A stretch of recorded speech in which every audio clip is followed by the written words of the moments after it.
আসসালামু আলাইকুম। জানি না আপনারা কেমন আছেন, জানি না আমার ছাত্র ভাইয়েরা কেমন আছে, জানি না যারা গতকালকের যে আন্দোলন সংগ্রাম, সেই সংগ্রামে শহীদ হওয়া সেই লাশগুলোর কি অবস্থা আমরা জানতে পারছি না। সেই শহীদ হওয়া পরিবারদের অবস্থা কি আমরা জানি না।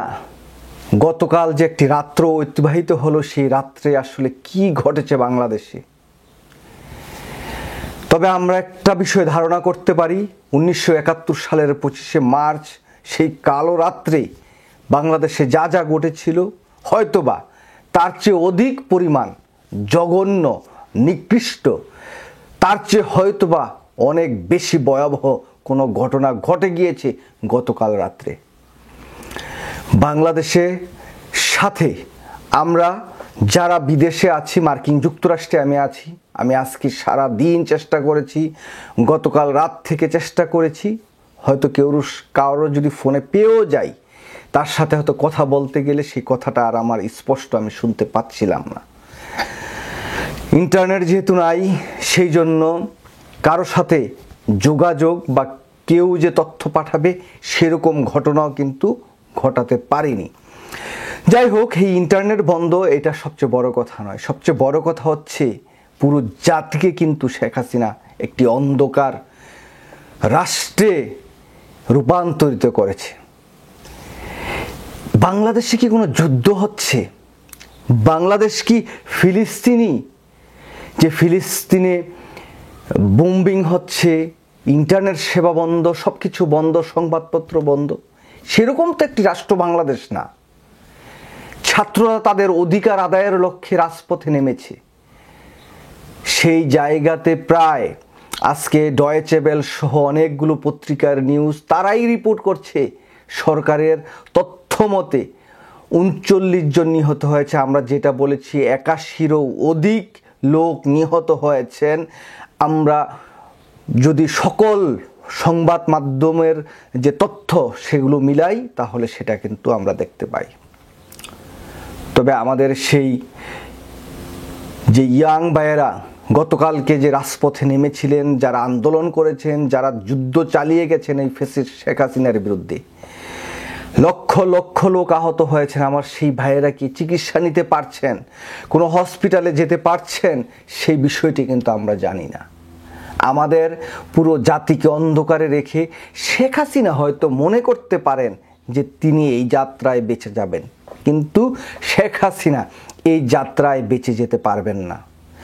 আজকে বাংলাদেশ জাতীয়তাবাদী দল বিএনপি সহ বাংলাদেশের সকল রাজনৈতিক দল জুমার নামাজের পর নানা কর্মসূচি দিচ্ছে। সেই কর্মসূচিগুলো কিভাবে পালিত হচ্ছে সেই বিষয়গুলো আমরা জানি না। পুরো পৃথিবী কিন্তু সেই বিষয়গুলো জানে না। Deutsche Welle, Fox News, AP, Reuters সহ সকল পত্রিকা নিউজ সব কিছু গেটে ফেলেছে। আল জাজিরা একটু পরপর নিউজ দিচ্ছে বাংলাদেশে, কিন্তু সেই গতকালকের দিনের বেলার যে ফুটেজ, সেই ফুটেজগুলোই কিন্তু তারা ব্যবহার করছে। দিনের পর রাতে কি ঘটেছে, রাত থেকে আজকে এই যে দুপুর গড়িয়ে বিকেল হতে চললো, এই পর্যন্ত কোনো নিউজ, কোনো তথ্য কিন্তু আমরা ঠিক সেভাবে পাচ্ছি না। তবে আমরা ধারণা করে নিতে পারি শেখ হাসিনা, এই হাসিনা ক্ষমতায় থাকার জন্য কি করতে পারে আর কি না করতে পারে সেটা বাংলাদেশের মানুষ ইতিমধ্যেই বুঝে গিয়েছে। অধিকার চাইতে গিয়ে 81-র মতো লাশ হয়ে ফিরতে হয়েছে ঘরে। সুতরাং তার ক্ষমতায় টিকে থাকার জন্য সে কতটা হিংস্র, কতটা পশু, কতটা জানোয়ার হতে পারে সেটা বাংলাদেশের মানুষ জানে, বাংলাদেশের মানুষ সেটা উপলব্ধি করছে। তবে আমার দৃঢ় বিশ্বাস, এবার বাংলাদেশের মানুষ যেভাবে শেখ হাসিনার বিপক্ষে রুখে দাঁড়িয়েছে, এই বাংলাদেশের মানুষ কিন্তু শেখ হাসিনার এই যে হিংস্র চক্ষু, এই রাক্ষসী চক্ষু কিন্তু আর ভয় করে না। সুতরাং ইন্টারনেট বন্ধ করো, ফোন বন্ধ করো, টেলিভিশন চ্যানেলগুলোতে সংবাদ প্রচার করা বন্ধ করো, তাতে কি বাংলাদেশের মানুষ দমে যাবে? দমে যাবে না। বাংলাদেশের মানুষ আরও ব্যাপক সাহস নিয়ে, আরও ব্যাপক শক্তি নিয়ে তোমার এই যে মিথ্যে এবং হিংস্র এক সাম্রাজ্য গড়ে তুলেছে, সেই সাম্রাজ্যে হানা দিবে, সেটা আমি দৃঢ়ভাবে বিশ্বাস করি। যাই হোক, অ্যামনেস্টি ইন্টারন্যাশনালের পক্ষ থেকে বলা হয়েছে যে আইনসঙ্গত অথবা পুলিশ প্রশাসন এবং ছাত্রলীগ যেভাবে এই ছাত্রদের উপর হিংস্র আক্রমণ করেছে, এটা কোনোভাবেই গ্রহণযোগ্য নয়। আন্তর্জাতিক সকল মিডিয়া, শুধুমাত্র ইন্ডিয়ার মিডিয়া ছাড়া সকল মিডিয়া বাংলাদেশের এই যে ছাত্র জনতার যে আন্দোলন, সে আন্দোলনের পক্ষে তারা কথা বলছেন এবং বিভিন্ন যে মানবাধিকার সংস্থাগুলো আছে তারাও কিন্তু চরমভাবে কথা বলছেন এবং এই যে হাসিনার একনায়কতান্ত্রিক রাষ্ট্র ব্যবস্থা, ফ্যাসিস্ট অথবা বাকশালীয় যে রাষ্ট্র ব্যবস্থা কায়েমের যে চেষ্টা, তার বিপক্ষে দাঁড়িয়ে কথা বলছেন। যাই হোক, ইতিমধ্যেই যে 2-4 জনের সাথে যোগাযোগ করতে পেরেছি, যতটুকু কথা বলতে পেরেছি, তার মধ্যে জানতে পেরেছি যে গতকাল রাত্রে, মানে যখন বাংলাদেশের জাতি ব্ল্যাক আউট ছিল, সেই সময় শেখ হাসিনা হয়তো বা বাংলাদেশ থেকে পালিয়ে গেছে, কারণ এখন পর্যন্ত শেখ হাসিনার আর কোনো সন্ধান পাওয়া যাচ্ছে না। এটা অত্যন্ত শেখ হাসিনার কাছের লোক থেকে জানতে পারিনি আমি, কিন্তু এটা মোটামুটি ধরা যায় যে শেখ হাসিনা বাংলাদেশে এই মুহূর্তে নাই।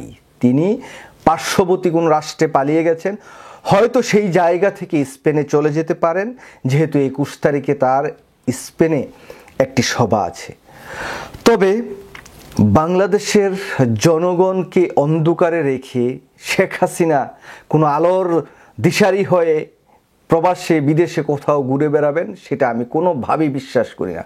কারণ বাংলাদেশের মানুষ এতটা কাপুরুষ নয় যে শেখ হাসিনাকে প্রবাসে ছেড়ে দিবে।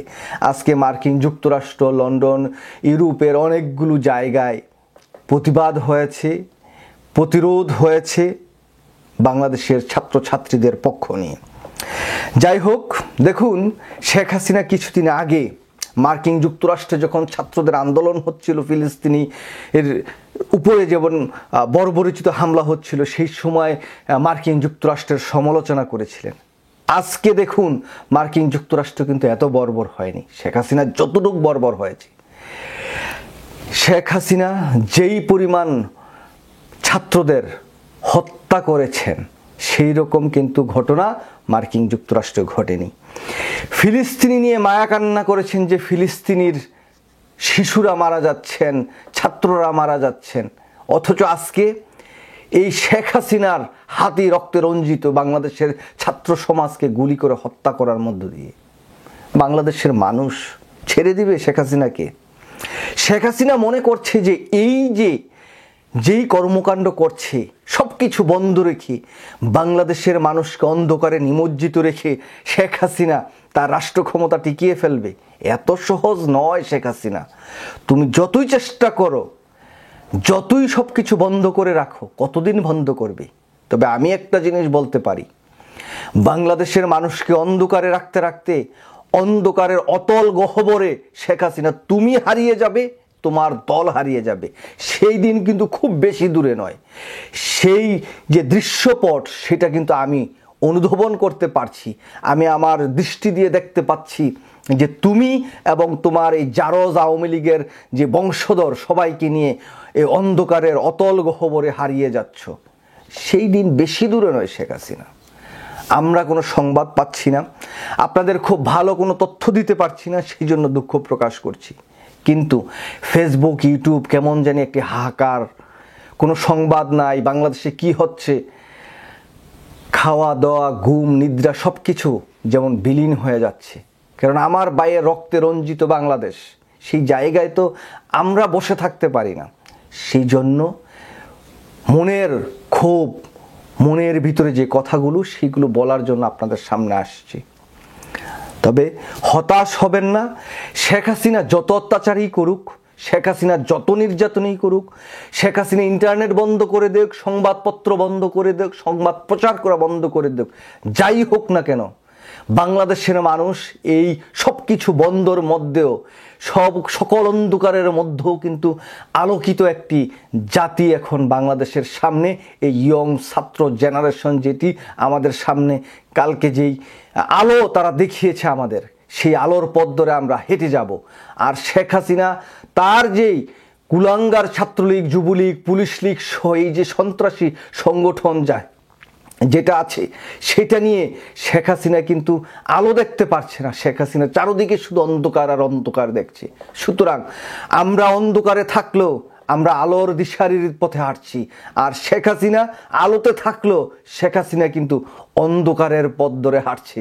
সে কিন্তু সেই অন্ধকার ধরে কোনো এক সময় বিলীন হয়ে যাবে, সেটা খুব বেশি দূরে নয়।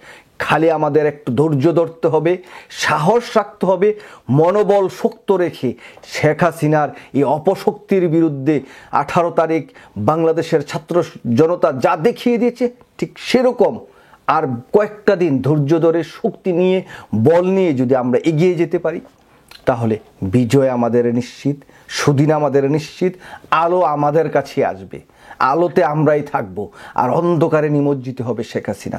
সবাই ভালো থাকবেন, সুস্থ থাকবেন, নিরাপদে থাকবেন। নিরাপদ রাষ্ট্র যদিও বাংলাদেশ এই মুহূর্তে নয়, তারপরেও যতটুকু পারেন থাকবেন। আন্দোলন সংগ্রাম থেকে কিন্তু পিছপা হওয়া যাবে না। যাই হোক, রক্ত দিয়েছেন, রক্ত ঝরেছে, আর না হয় কিছুটা সময় ঝরবে, সুদিন আমাদের আসবে। আল্লাহ হাফেজ।